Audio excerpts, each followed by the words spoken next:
Ogohlik davr talabi. Afsuski bugungi kunda televideniye va ijtimoiy tarmoqlar orqali muntazam kiberfiribgarlikdan ogoh bo'lishga qaratilgan targ'ibotlar tarqatilayotgan bo'lsa-da, firibgarlarning aldoviga osongina o'lja bo'lib qolayotgan fuqarolar hali ham topilmoqda.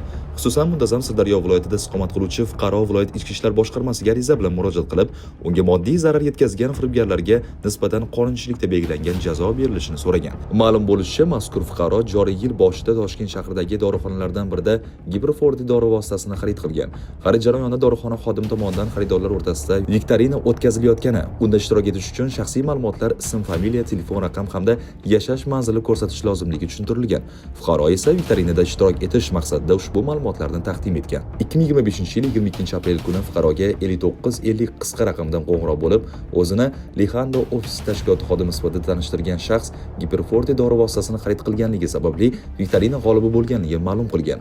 Shuningdek, sovrin sifatida bir nechta qimmatbaho buyumlar taklif etilib, ulardan birini qo'lga kiritish uchun sovg'a qiymatining 10% miqdorida to'lov amalga oshirilishi lozimligi aytilgan. Ustalik bilan to'qilayotgan yolg'on sabab hech narsadan xabari yo'q fuqaro sovg'alar orasidan eng qimmat baholangan iPhone 16 Pro Max rusumli uyali aloqa vositasini tanlagan va uning umumiy qiymati 17.340.000 so'm ekanligi sababli dastlabki to'lov sifatida 1.734.000 so'm mablag'ni to'lab bergan.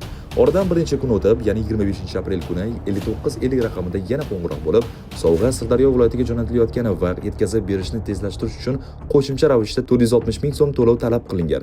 Fuqaro esa ushbu mablag'ni ham o'tkazib bergandan so'ng mazkur raqam bilan aloqa uzilgan.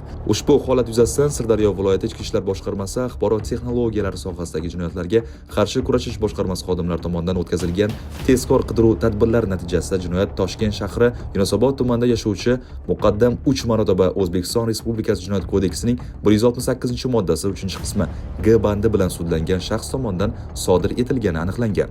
Tergov davomida aniqlanishicha, mazkur shaxs ushbu firibgarlik jinoyatni Telegram messenjeri orqali sotib olingan bank plastik kartalari, ya'ni drop kartalar yordamida amalga oshirgan. Firibgarlik yo'li bilan qo'lga kiritilgan pul mablag'lari ushbu kartalarga tushirilib, keyinchalik kriptovalyutaga aylantirilgan va shaxsiy kripto hamyonga o'tkazilgan.